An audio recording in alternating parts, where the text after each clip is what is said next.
Greetings. My name is Haley Cooprider, and I am an instructional literacy coach for Isle of Wight County Schools with a mission of growing lifelong readers and writers. It is so important to think while we read, and the next few videos will show you exactly how to do that.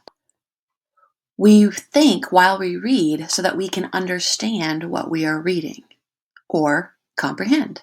The second strategy in this series that we are going to learn about is how to make predictions.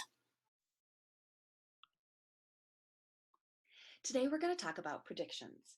When you make a prediction, you're thinking about what's going to happen next. Now, you can make predictions for anything.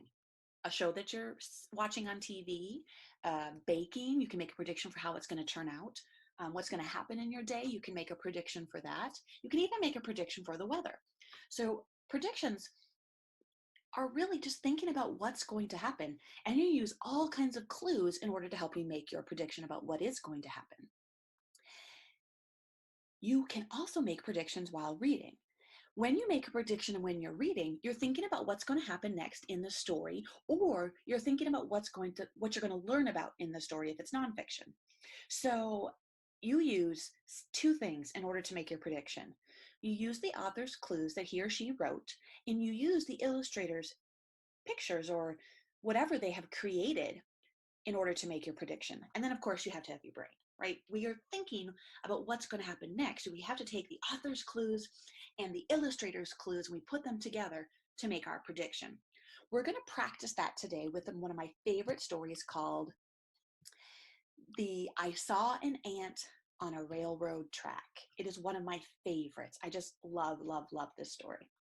All right, so it's by Joshua Prince, and it's illustrated by Maggie Pemberton. Here's what's really cool. I'm going to walk you through the story. I'm not going to read the whole thing because we don't have time, but I'm going to talk you through what's happening. So, a little ant is walking on the railroad track. Okay, so he's going in one direction. And this is Switchman Jack, and he works that switch right back here. He turns that so that the train will either go this way or it'll go this way. So he's getting ready to have a snack. So he's sitting down and he sees this little ant walking on the track, and he's thinking, if a train's coming this way and the ant's coming this way, they're gonna hit. All right, so that's what he's thinking about. But he's settled in, he has his coffee and his snack. He's gonna start eating. Look at that face. What do you think he hears? You're making a prediction, right? His face on a train, he heard a train. Yeah. So if you thought prediction was correct, if you were thinking, okay, he's going to hear a train, he did. Your prediction was correct. And now it's okay if our predictions aren't correct. It's totally cool. The most important part is that your brain is thinking about what's going to happen. All right. So he hears a train. He's thinking, oh no. So he gets up and he's going to go over to the switch so that he stops the train from coming. So it'll go a different direction, and then therefore the ant won't get hit. Now, here's really important. Right here, we can think about what's going to happen next. The author has given us some clues. The illustrator has given us some clues. First, we could predict that Switchman Jack is going to switch the track, and then the train will go this way, and it'll save the ant. We could also predict that the ant is going to get off the track. If we look at the illustrator's picture right here, the ant looks like he's kind of already getting off. So we could make a prediction that he's going to get off. The third prediction, that thing that we could think about what's going to happen next, is that the train's going to hit him, right? So the train's going to get switched, the ant's going to be saved. The ant is going to get off the track and be saved, or the train's going to hit him. All right. The best way to find out if our prediction was correct or not is we have to keep reading. So let's read to find out what happens next.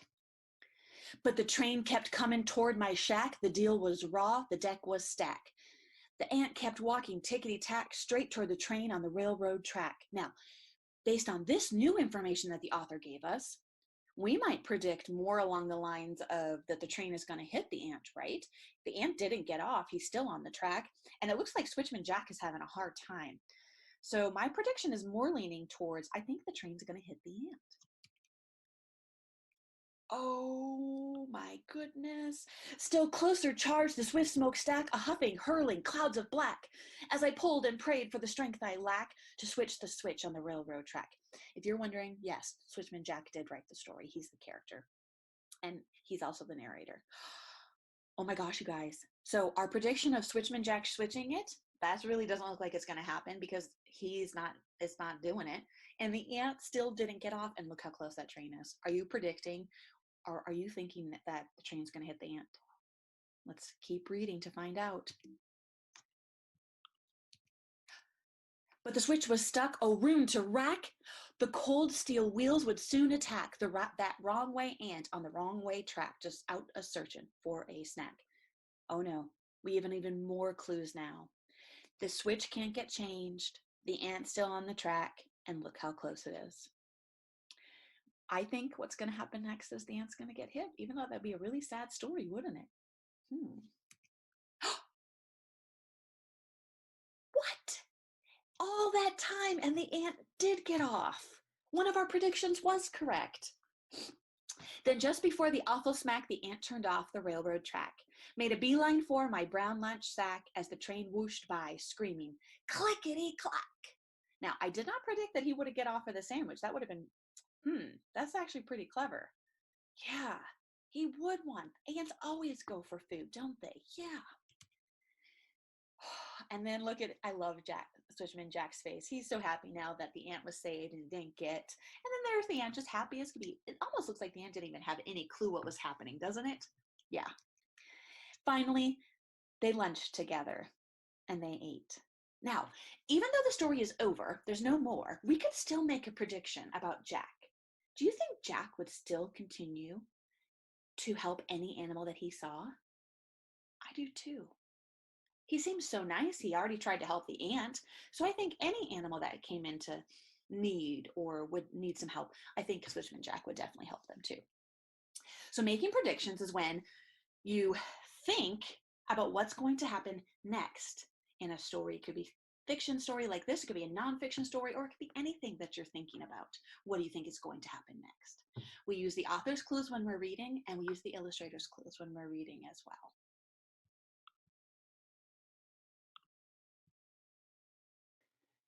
Now your job is to make predictions while you're reading, so think about what's going to happen next after you use the author's clues and the illustrator's clues. Stay tuned for more videos, and then don't forget to read, read, read every single day.